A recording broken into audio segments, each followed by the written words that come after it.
Russell Westbrook official ng pumirma sa Denver Nuggets at Rajon Rondo at Clarkson pipirma na sa Los Angeles Lakers. Yan ang pag-uusapan natin ngayon mga tropa.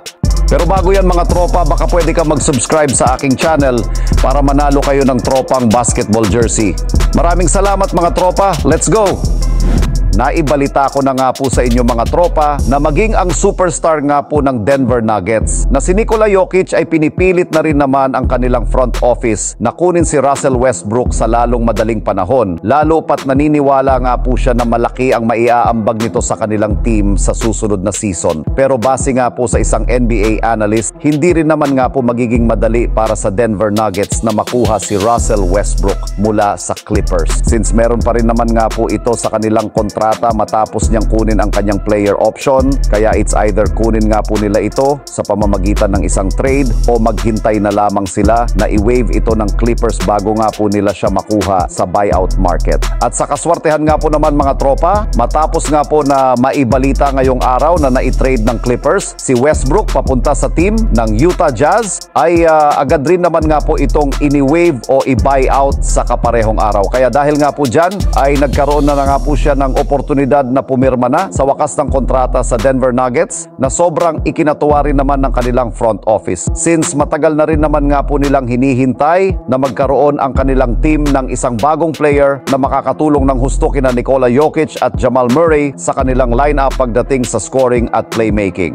Samantala dito naman tayo sa ating sunod na pag-uusapan sa balitang pagkuha ng Los Angeles Lakers kay Rajon Rondo at pagpakuha kay Clarkson sa isang trade. Marami nga po mga tropa ang nagtataka kung bakit hindi hinawakan ni JJ Redick ang Lakers ngayon sa Summer League, at isa nga po sa mga rason niyan ay dahil mas nakafocus nga po ito sa pagkuha ng kanyang mga assistant coach ngayong off-season. Sa ngayon nga po mga tropa ay nakakuha na nga po siya ng 5 assistant coach na kinabibilangan ng ilang former head coaches na si Scott Brooks at Nate McMillan. Kinuha rin naman nga po nila dito si Greg St. Jean, Lindsey Harding at ang huli nilang nakuha na si Bob Bayer. Pero syempre hindi pa rin naman nga po tapos si JJ Redick sa pagkuha ng kanyang mga assistant coaches, at isa nga po sa kanyang mga target ngayon ay si Rajon Rondo bilang kanilang pinakabagong player development coach. Mismong si JJ Redick na rin naman nga po ang nagsabi na mag-focus nga po sila sa pagpapa-improve ng kanilang mga batang players. Kagaya na lamang nila Max Christie, Jalen Hood-Schifino, Maxwell Lewis, Dalton Neck at si Bronny James. Kaya kukuha nga po sila dito ng coach na meron ng experience sa pag-handle ng mga batang manlalaro. At sa ibang balita nga po mga tropa tungkol kay sa Lakers, ay posible na nga daw po makabalik si kabayan Jordan Clarkson sa Lakers. Ayon nga po sa inilabas na balita, ay willing na nga daw po ibigay ng Utah Jazz si Clarkson sa Lakers kapalit lamang si Rui Hachimura at Gabe Vincent at isang second round pick. Si Clarkson nga ay nag-a-average ng 17.1